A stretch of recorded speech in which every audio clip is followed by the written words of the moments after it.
pledge allegiance to the flag of the United States of America and to the republic for which it stands, one nation, under God, indivisible, with liberty and justice for all. Thank you. Do we have anyone from the public who wishes to speak on something? Yep, come on up. Lois Morris, and I'm speaking today on behalf of the Shelter Island Association, representing multiple neighborhood organizations across the island. We wish to express serious concern regarding the proposed conversion of the Shelter Island House property located at 11 Stearns Point Road. As you know, the Shelter Island House is a non-conforming inn and restaurant situated within an A-zone residential district.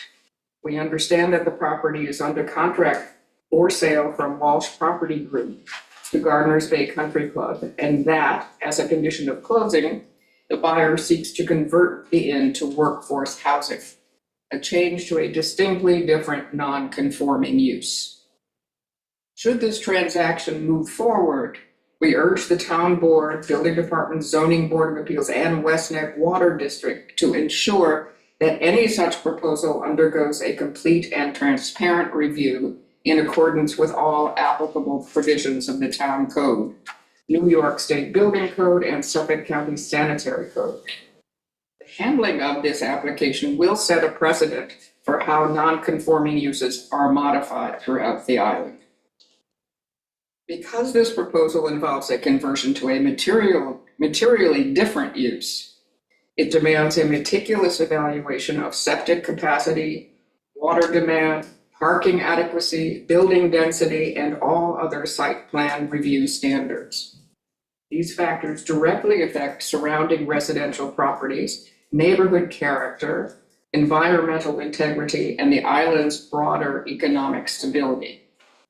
The outcome of this case will influence how other spot zone commercial properties in residential districts may seek to expand or alter their uses in the future.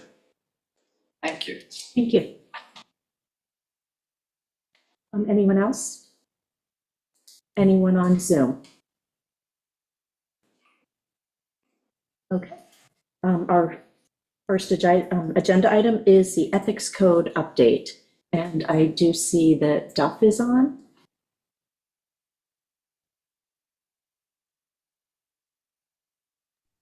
Yes, I'm here. Hello.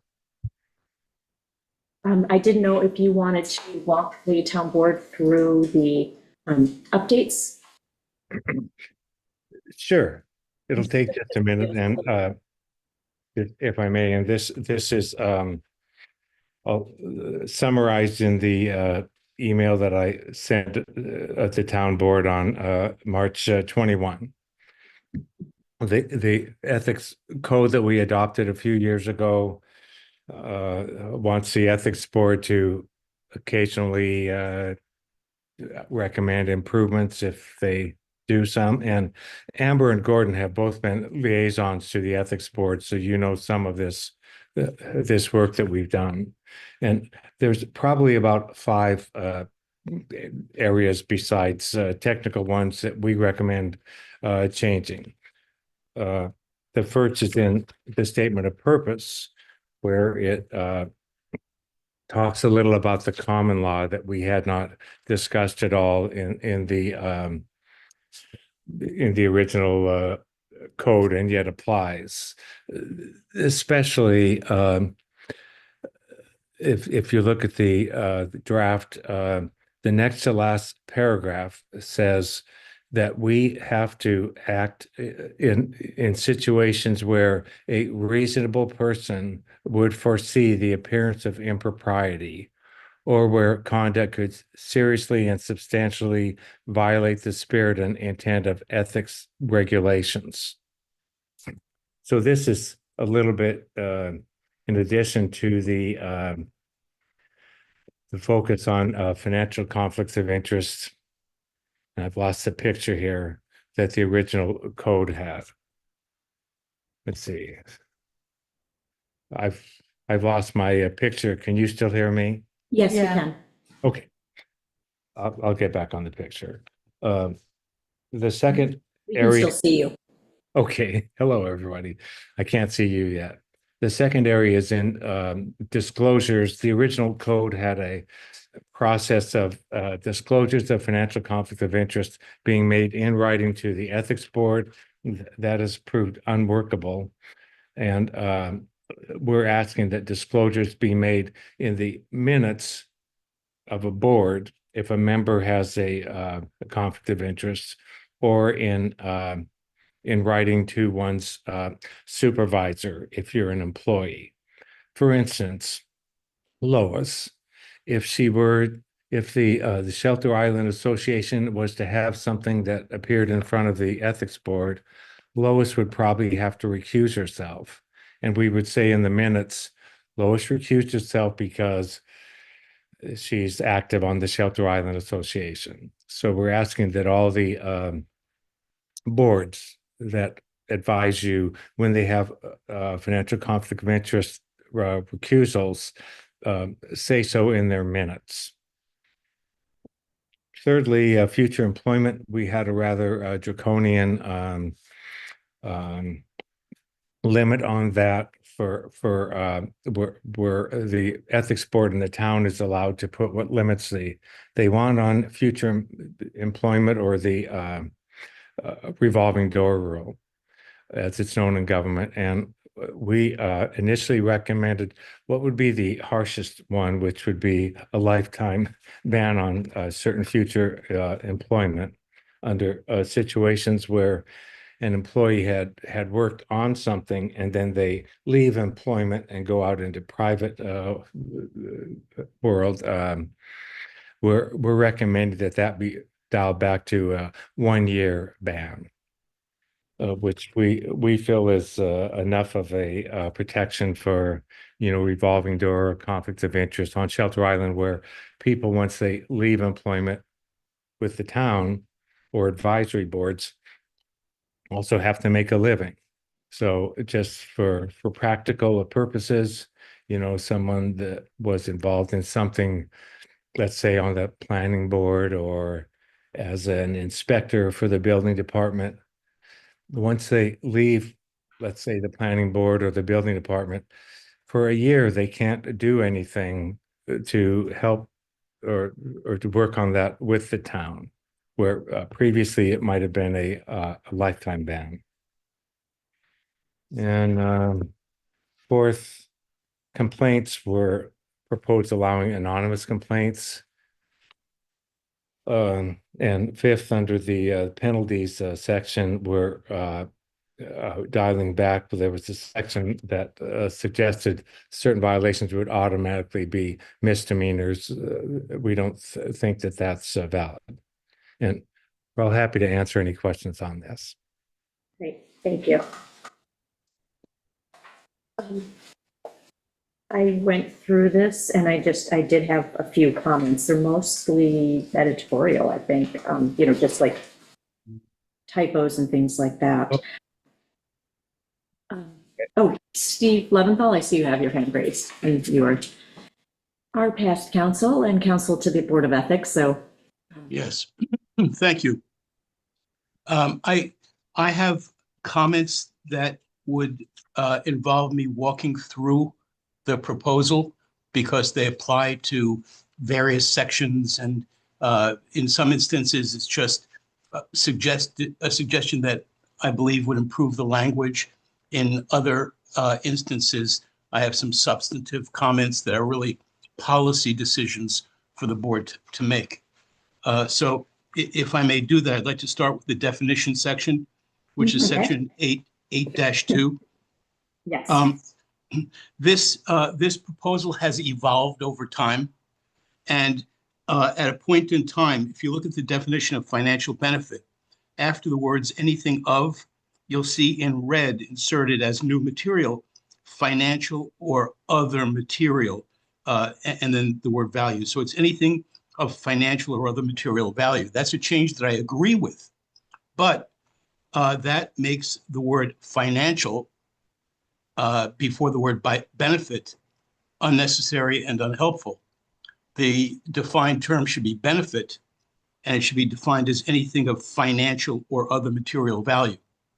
You can't define a financial benefit as anything other than a financial benefit.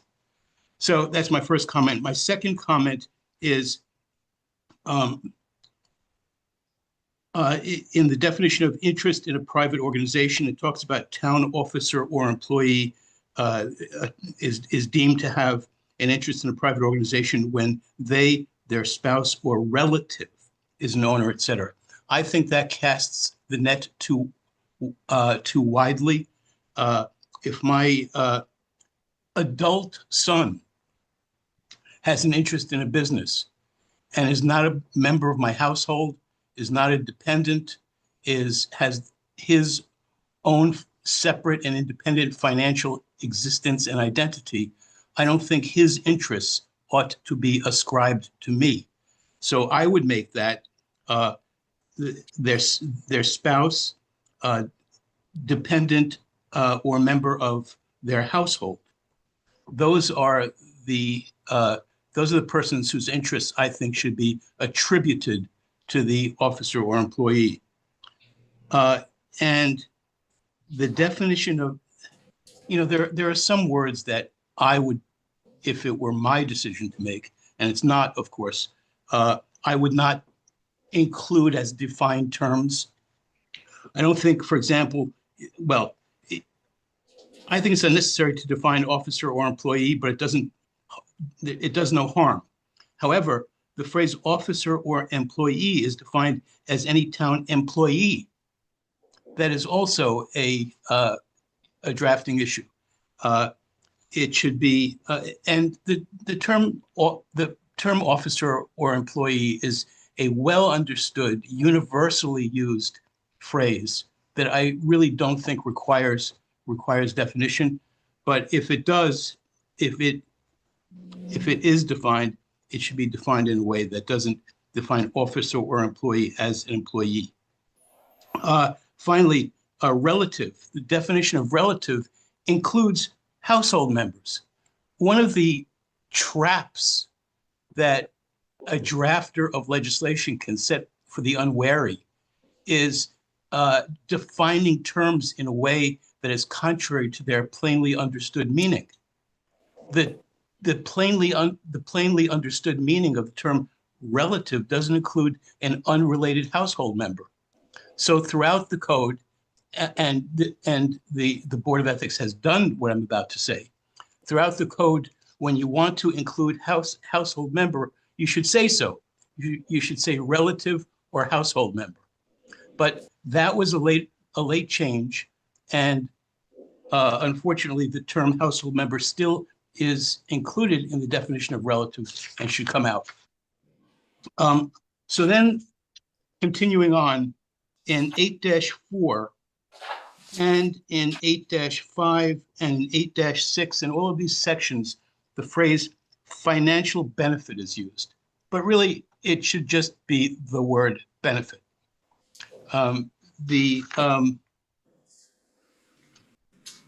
Because as recognized by the definition, the revised definition of the word benefit, a benefit can take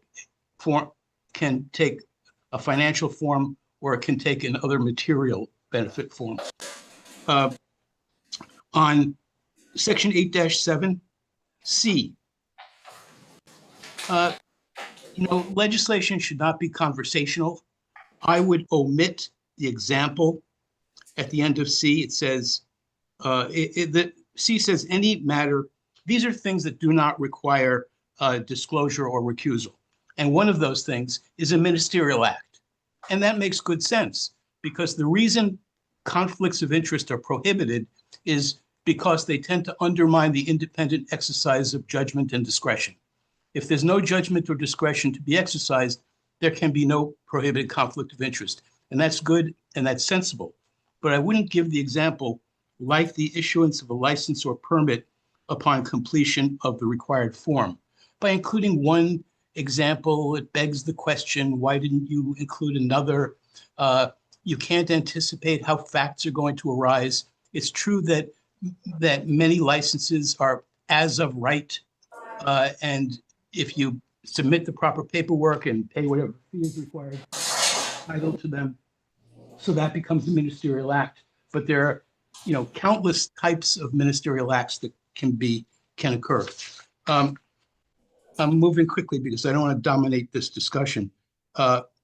Section 8, I want to talk about the revolving door for a moment. That's 8-10.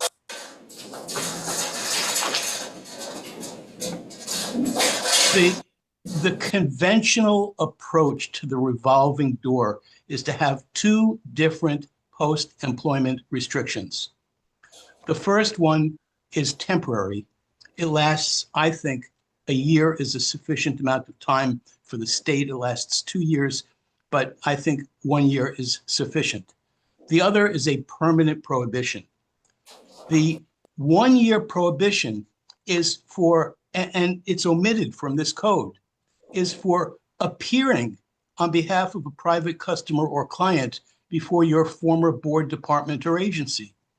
The reason we often prohibit that is not because we think anything nefarious or dishonest is occurring, but because it gives the impression that that a former employee will have an advantage over others in dealing with their former colleagues.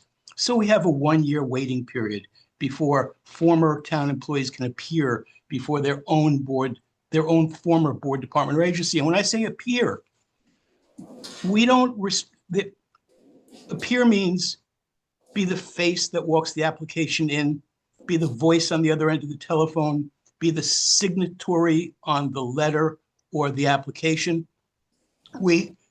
I do not recommend prohibiting what the state prohibits its officers, former officers and employees from doing, and that is sitting in their now remote office, advising their new coworkers how best to deal with the town, who to talk to, who's a soft touch, who's a hard head, what the process is, how to prepare a better application, even assist them in preparing the application, because none of that, in my view, undermines public confidence.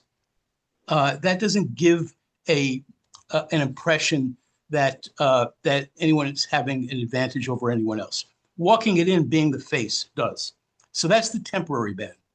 The permanent ban is called the particular matter ban. When I say particular matter, I don't mean particular type of matter. I mean particular matter. So let me give you an example.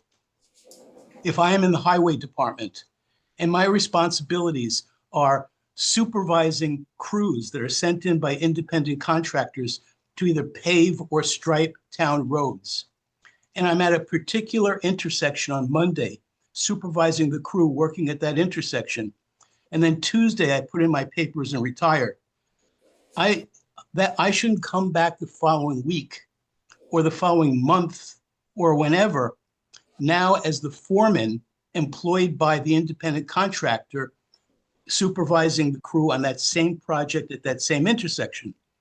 That doesn't mean that I would be prohibited from working on any other project at any other location. That's the same type of matter, not the same particular matter. So that is what is the restriction that is commonly permanent. The next thing I have is in 8-11, personal representations and claims permitted. You're permitted to represent yourself, and it goes on to say your spouse and minor children. I would add dependent or member of household.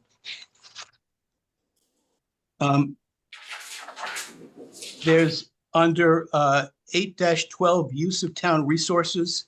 There's a list of town resources. I would add town compensated time as a town resource that you should not be able to make unauthorized or personal use of. Interest in contracts. This is, I'm going to make two comments. One is stylistically important, in my opinion. The other is substantively important. The stylistic comment is that we shouldn't, in the town's code, talk about what Article 18 says. The town code should stand on its own. The town code is an expression of the law of the town of Shelter Island. So rather than discuss the state law, this code should state what the law is in the town of Shelter Island. The second substantive comment I have is that the heart of Article 18 of the General Municipal Law is Section 801, which is the rule against prohibited interest in a contract with the municipality. It basically provides that the town may not enter into a contract that will confer a benefit on someone who has the power or duty to approve the contract, to approve payments under the contract, to audit bills under the contract, or to hire or fire anyone who has the power or duty to do any of those things. And of course, there are interests of a spouse, a dependent member of your household, a business that you own. All of those interests are attributable to you for the purposes of this rule.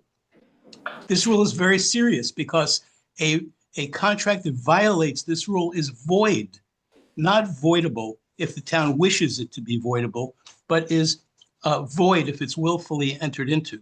If it's knowingly and willfully entered into, it's a misdemeanor. So it's a serious rule. It applies to a very small number of people in the town, only those with the authority to approve contracts and payments under the contracts and so forth. But nevertheless, it's a serious rule.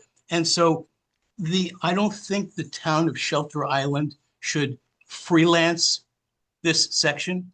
It should really adhere closely to what Article 18 says, including the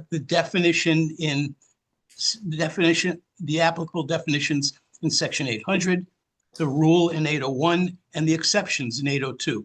And so I just am concerned about inconsistency between this rule and the rule as set forth in Article 18, because I assure you, if we are lucky enough that our town employees read this code, I assure you, they will not read Article 18.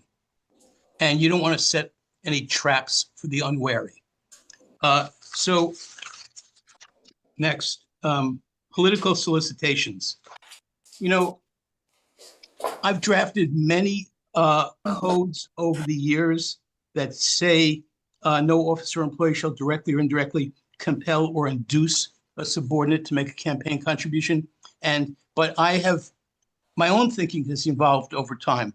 And the evil that we are trying to prevent with this provision is coercive solicitation of campaign contributions. We don't want someone to be threatened. We don't want them to be punished. We don't want them to be forced against their will to make political contributions or to engage in political activities. So I would say, I think induce is a little bit too benign a word because you can send out an innocent fundraising letter, sign an innocent fundraising letter, and that can be an inducement. So I just note that. Next, confidential information. It's not so much this rule is the original source of this rule also is Article 18. And what Article 18 says that you can't make unauthorized or personal use of confidential government information. It's a very problematic rule because the term government information is not defined in Article 18. And it's kind of a dicey term in the governmental environment that's evolved over the past several decades. We believe in openness and transparency in government. We think it's necessary for a democracy to function. The voters must know what their officials are doing in order to hold them accountable. for their actions. And so we have the Freedom of Information Law, which makes most town records available for inspection and copying by the public. And we have the Open Meetings Law, which makes most meetings available for attendance. So what in the world do we mean by confidential information? Well, I would define confidential information in two ways. The first is information that is made confidential by federal or state law. That is the definition that the Committee on Open Government would use if you asked it, what is confidential information? But there's a second prong, in my view, for purposes of the Ethics Code. That is that the town is authorized by both the Open Meetings Law and the Freedom of Information Law to withhold certain very limited categories of information from public disclosure. For example, collective bargaining negotiations, information about an ongoing police investigation, information that would result in an unwarranted invasion of privacy if disclosed.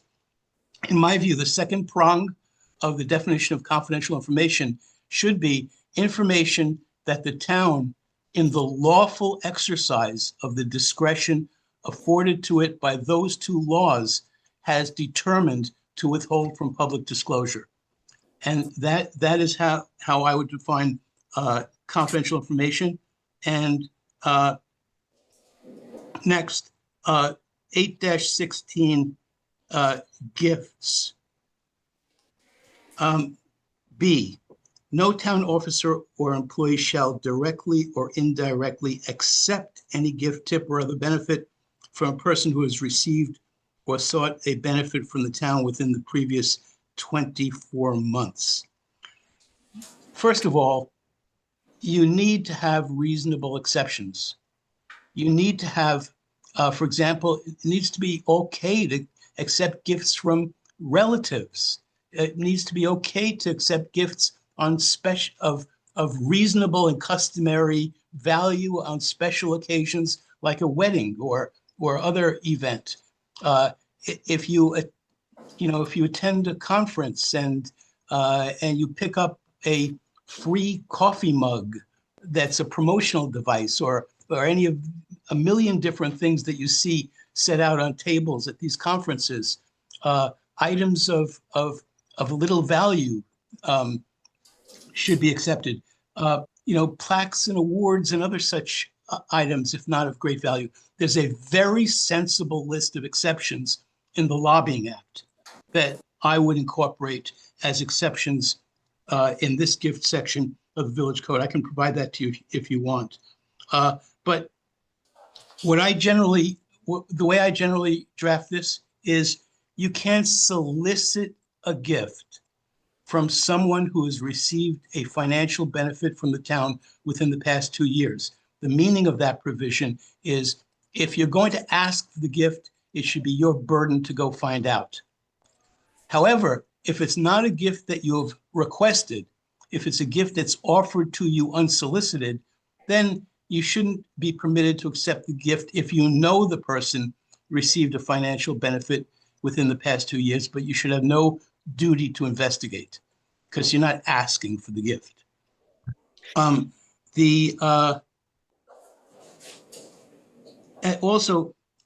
think the organization of this section is problematic because D appears to me to modify the whole concept of what gifts you're permitted to accept and which ones not. The paragraphs above seem absolute, but D seems to speak of gifts that can reasonably be inferred were intended to influence. That comes from Article 18 of the General Municipal Law, and it's appropriate that it be included. But I think the organization of this section could benefit from a little tweaking. Disclosure and applications. Again, there's a reference here to what Article 18 says. This code should stand on its own. For all we know, Article 18 will be entirely changed tomorrow. And that should have no effect on the law of the town of Shelter Island unless this board chooses to make it so.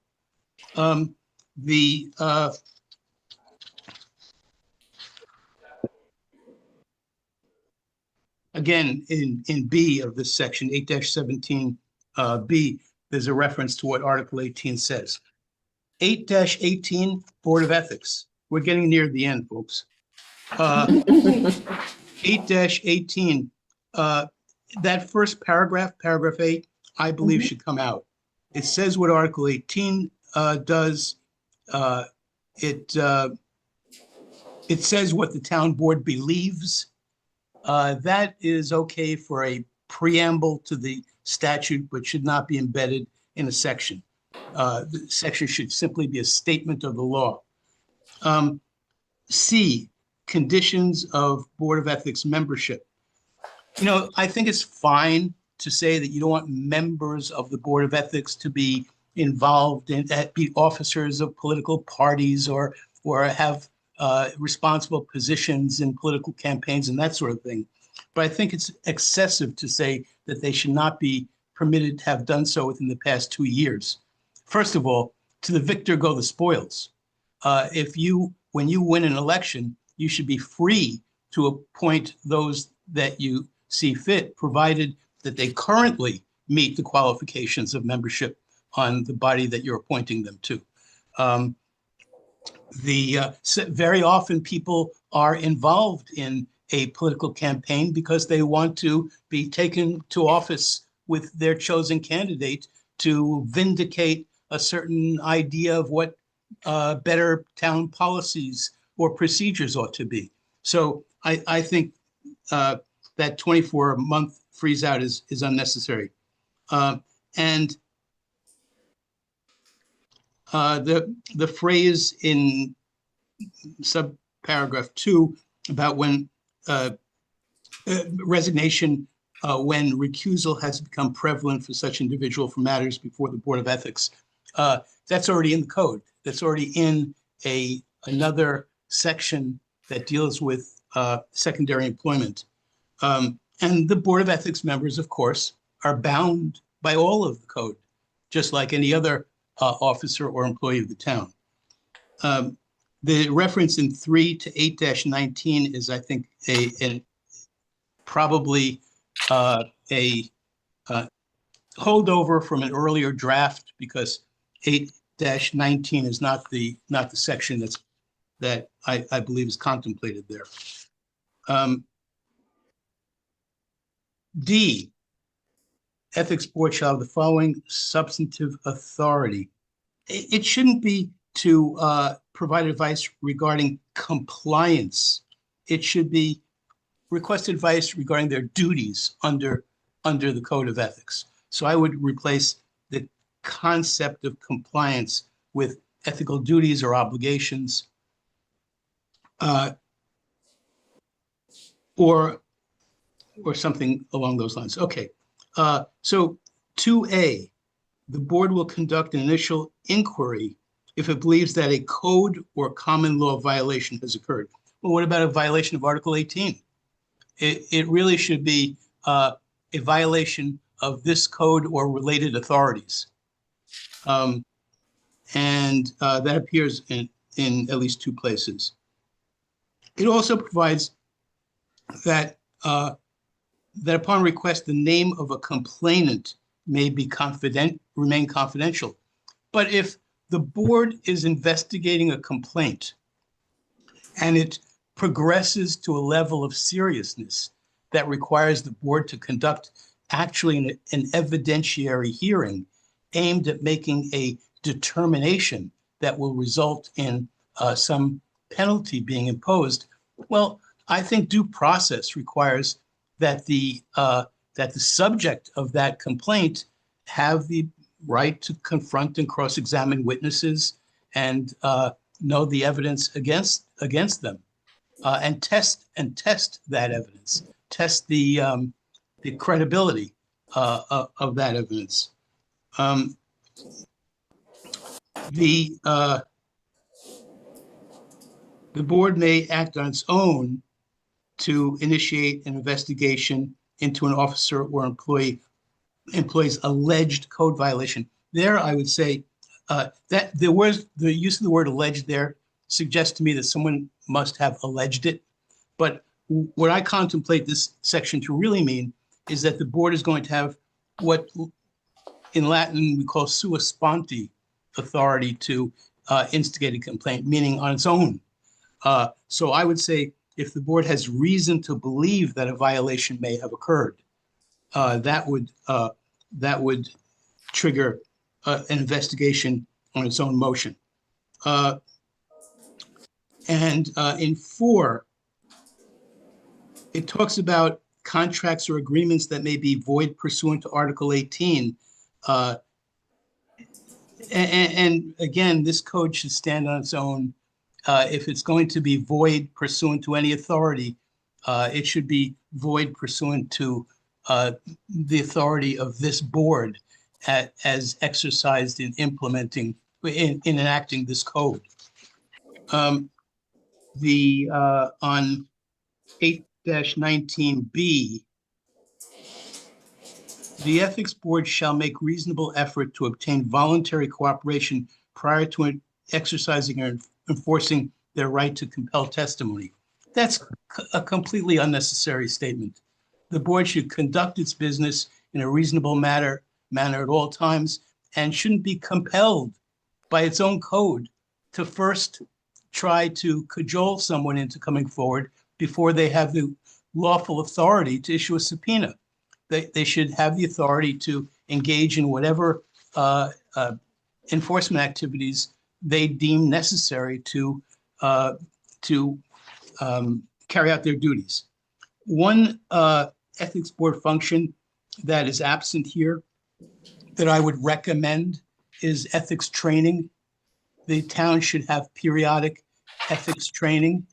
I think it can be more frequent for people in policy-making positions and less frequent for those who are not.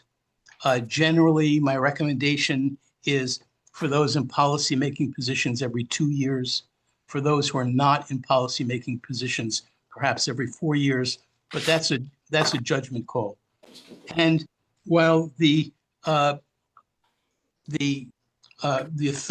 responsibility for providing that training can be delegated to the Board of Ethics, in fact, that's implemented through counsel to the Board of Ethics generally. You generally do not see the Board of Ethics members themselves conducting that training. They often are attending the training just like everybody else. Okay, D, make ethics board, post ethics board opinions on the website in a brief or summary form that removes all personal identifying information. That's fine, but if the person who requested the advice consents, then the entire opinion can go up. And I can tell you from experience, if they don't consent, it's often, particularly in a small municipality, in a small community like Shelter Island, it's often very difficult to remove identifying information. Almost any information about the facts of the inquiry will tend to reveal the identity of the person involved. And E contains 2 separate thoughts, which should be separated.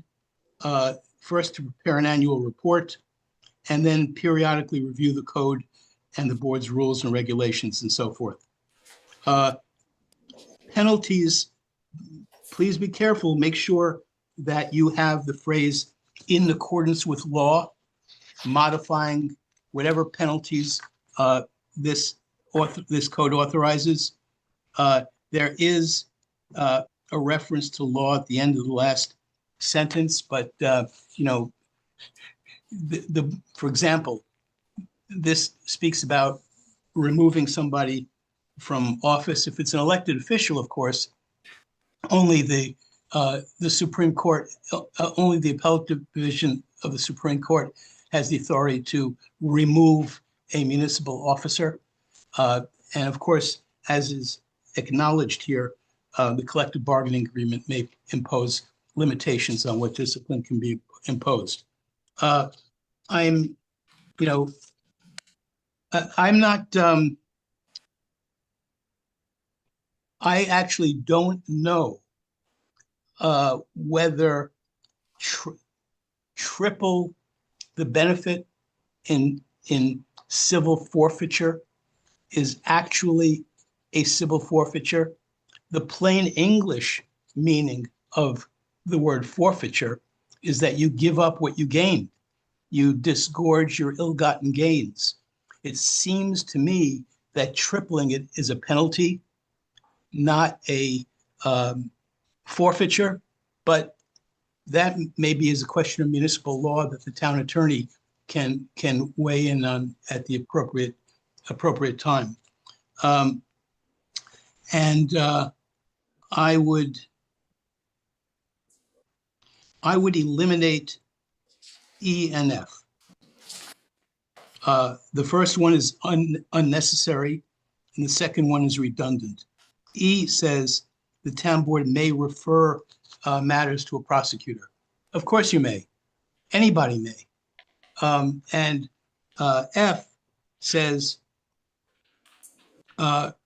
nothing here and shall authorize the Board of Ethics to take action with respect to its own members or staff.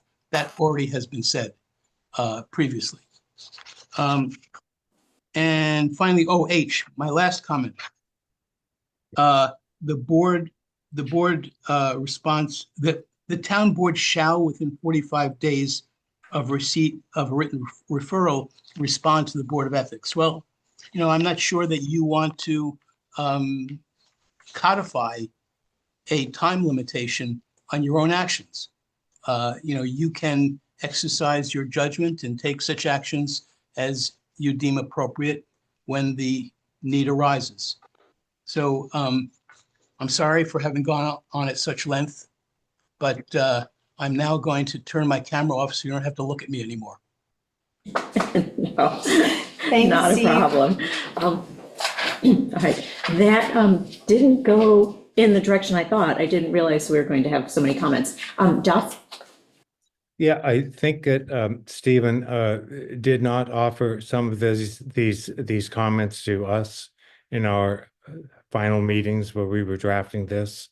I think that it makes sense to send this back to the ethics board as we can review each and every one of Stephen's comments and see which ones we may agree with. Some make sense to me offhand, and which ones we've previously considered and don't agree with, and then report back to you. Our next meeting is December 4th, so we can do this fairly promptly. Okay. Yeah, I was going to say, I think we need to, rather than trying to answer and incorporate all of these today, not go down that path. Yeah. So yeah, that works. And I will be there. So I had some other comments, editorial, and a few questions, so I can bring those up on the 4th. Oh, great. Okay. I mean, I could address these, some of them, the substance of them, some of them make sense to me offhand after our work, and some we've discussed, I guess. So I don't think it's necessary to discuss it here with the town board unless you want to at this point in time. It seems like later is better. What do you think? I agree. I'm just looking to see if there was anything that, comment-wise, that town board wanted to give direction to. Yeah, one thing that comes up a lot, I guess, if you want to give direction, Stephen often wants us to list all of the exemptions in R 813 is in state law in a certain section. I think it's 801 of the state law, and we refer in here to saying there's exemptions in, I think, I'm not looking at it in front of me, but section 801 of state law. And Stephen wants us to list all of those, which goes on for like a couple pages, really obscure exemptions. Like if you have a certain bank account, this and that, things that just don't come up with us at all in Shelter Island. And our thought was to save a couple pages of text that are just going to confuse readers in the town. But what do you think in general about the idea of listing all the exemptions in our code? Oh, sorry. I would say my opinion would be no, because those, if there's any edits that are made, then we don't incorporate those those future edits that may come down from the state. So I'd rather just, it's overarching, it applies to us, but we don't rewrite it in our code. My only thought is it might be good to pick some of the ones that do apply more frequently to Shelter Island out of the list. I mean, if there are some that are very obscure and wouldn't really apply, but maybe some that could consistently come up, list them. But I'd have to look at it. Honestly, I'd have to look at Article 18 and see what it entails before I know for sure. But we also, we're going to continue to have a plain language summary of this. So Yeah. that might be the better place to put some of those examples Yeah. and not in our code section. Yeah. I have to look at it, honestly. Because that's an easier document for us to amend and Mhm. revise as needed. They're not examples. They are exceptions. And there are 14 of them. And if you want to see this endless list, you can take a look at the code of the town of Southampton, for example, or the code of the town of Huntington, or the code of the town of Hempstead, or the code of the town of Oyster Bay. There are 14, and the sentences aren't long, and you can just breeze through them and determine which ones apply. That having been said, if you want to have fewer exceptions in your code and eliminating them makes your code stricter than Article 18, then you can do that. But they wouldn't go in the plain language guide because No. you don't want to put an exception in the plain language guide that isn't in the law itself. Right, so we'll take a look at that. Okay, yeah, we'll send that back to the Board of What Ethics. other direction do you want to give us at this point? Um,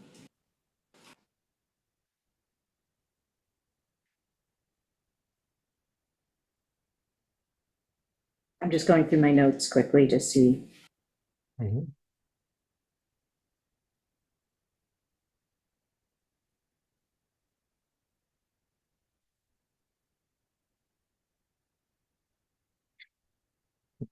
Well, if you wish to send us it back to us for a detailed review of this, we would do so, and also in our transmittal back to you, we would respond to each and every one of these issues that Stephen has raised today. Okay. I like that. Mhm. A little bit more work for you, but. That's okay. Mhm. Just try to make it as good as we can for Shelter Island, so no Yeah. problem. Okay, right. There's nothing like urgent or pending on this right now. We would just like to get it. It's been a couple of years since the initial code, 2 or 3 years, so we would like to make some fine improvements. Right, that sounds good. Okay, Thanks. right, that's how we will proceed. Any other board comments? No, I think that's a good plan. Okay, thank you. Thank And you. thank you all for your work on this. Thank you, Deb. Okay. All right, next on the agenda is Facilities Master Plan Request for Proposals. And we have Joe Fenora presenting on this. Hello, everyone. Hello, Joe. This was intended to be less of a presentation, but more of an update and dialogue if the board had any questions. The draft that I shared with you last week is really just an expansion of the proposal that we discussed about a month ago. It includes additional clarity and language around both the background of the project and the scope of services. You'll see that if you have the copy handy, the scope is broken out into 4 primary categories. It starts with the condition and code compliance assessment. It's an analysis of our programming and visioning. It's an assessment of our existing infrastructure, and it's a sort of thought-provoking analysis of building expansion, modification, and optimization concepts. That's really the crux of The updates that we're discussing here today is taking this proposal one step further from an analysis of what we have and our shortfalls and our abundances, and crunching that down into what changes we could make to have all the puzzle pieces fit together. So there's no significant change in the scope from when we last discussed. It's just a more verbose expansion of the concepts that we talked about with the board last time. There's some other language now in here about deliverables, evaluation criteria, proposal requirements. Much of that is boilerplate from our other RFPs. Certainly, it's open for discussion if you have any comments, but the purpose of me being here today is largely to receive comments from you guys and get a sense of when you'd like to, or how you'd like to proceed, if at all.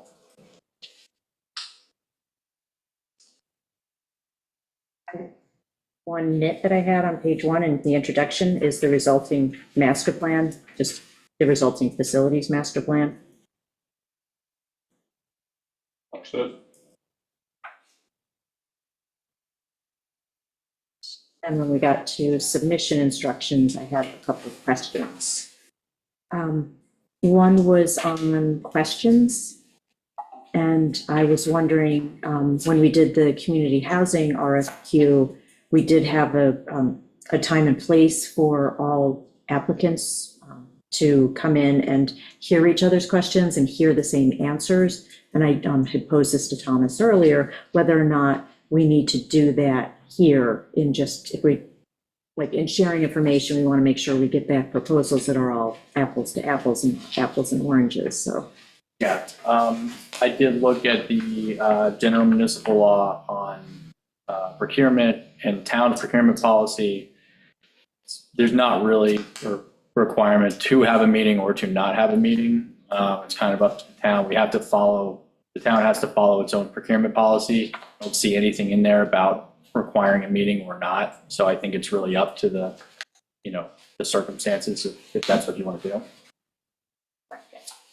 I would propose we advertise or offer a pre-application meeting if prospective bidders want to sit for a session, Q&A, or I don't know, Tom, if that's possible to meet individually with bidders if they have questions that they don't prefer to have in an open forum. I can offer that service as well. I don't think that I've done that before with the town, but I've done that before in other projects outside of my role here. So I'm comfortable doing that if the town's procurement procedures support that. Certainly pre-application meetings, we do that with construction projects where companies are able to come and walk the site, for instance, before the bid. So if the attorney is comfortable with that, we can modify the proposal to do that.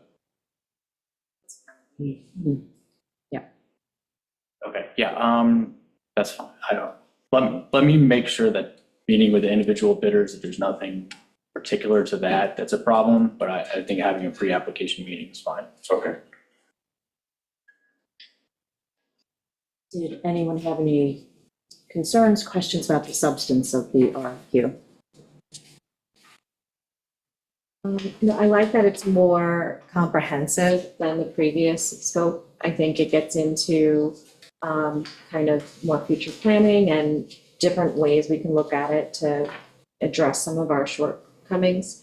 So I like it. I think it'll probably be a little more expensive than our first draft, but we can always see how bids come in and then tweak it if we need to.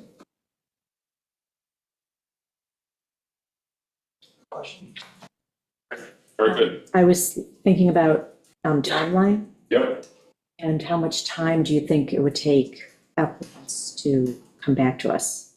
I had started to look at maybe a deadline of January 9th, which is 6 weeks away, but it's 4 full working weeks if you take out the Christmas and New Year's weeks with holidays and stuff.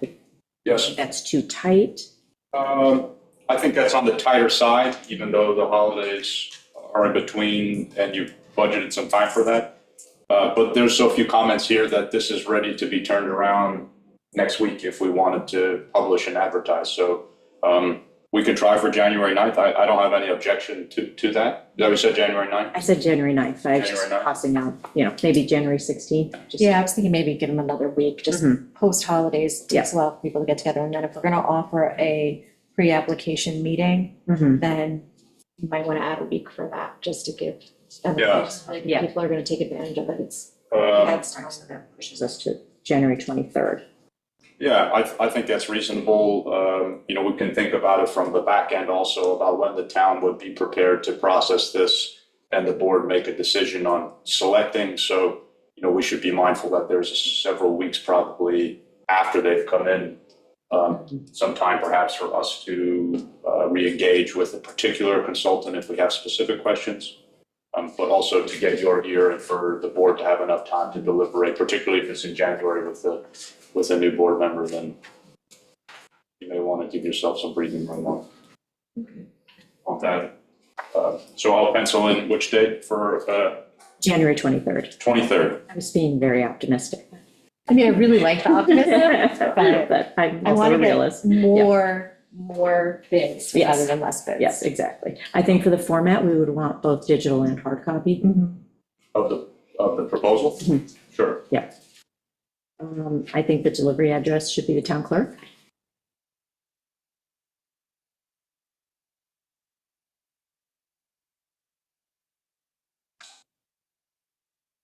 And then questions and pre-conference, I guess, would be to kind of modify that. Yes, I'll get with Tom afterward and we'll finalize Mhm. the details on that. But I'd say like no later than the 10th or, Of December. no, Oh, certainly. no, Yeah. January. For the pre-conference?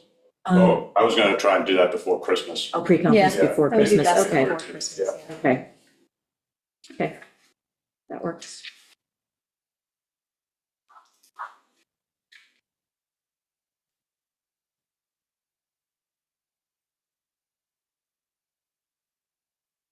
Okay? Yep. All right. Thanks, everyone. Thank you. Thank you.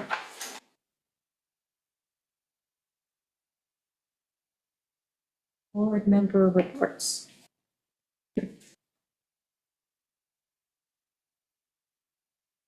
I went to Waterways Management Advisory Council last night. All buoys and aids to navigation are now out of the water, so if people are in the waters around Shelter Island, know where you're going, because those navigation aids are no longer there to guide you. And then the chairman's briefing, things that they want to take a look at going into the new year is just perhaps looking at the pump out / workout boat, workboat, pump out boat combined. Take a look at that.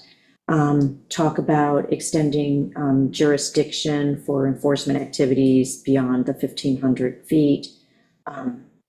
So those are a couple things that they will look at in the new year, and they set their calendar.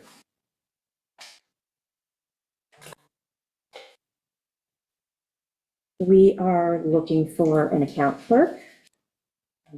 That is on the town website. We're looking for community housing board members, green options members, health and wellness committee members, and part-time home maintenance / repair mechanic. Have I missed anything? I don't think so. But that's all that I had.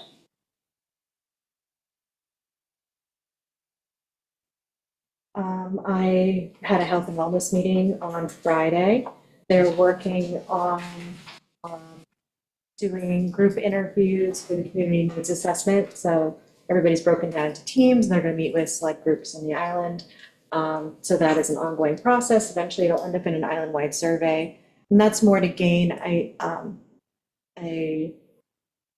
more comprehensive picture on what services and resources their community is looking for or feels that we're lacking, so that the Health and Wellness Committee can help either partner with agencies on Long Island and kind of try to bring services to the island, or expand the information on resources that are available to people, just to try to help kind of bridge some of the gaps.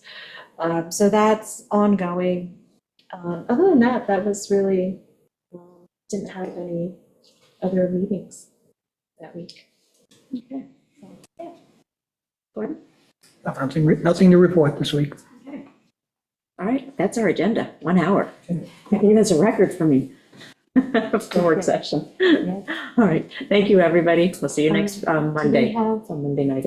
We do want to go into executive session. I have a couple of employment and one contract thing to discuss. Okay. Thank you for reminding me. I make a motion that we go into the executive to discuss the employment history of an employee and a contract negotiation. Okay, all right, I'll second that. All in favor? Aye.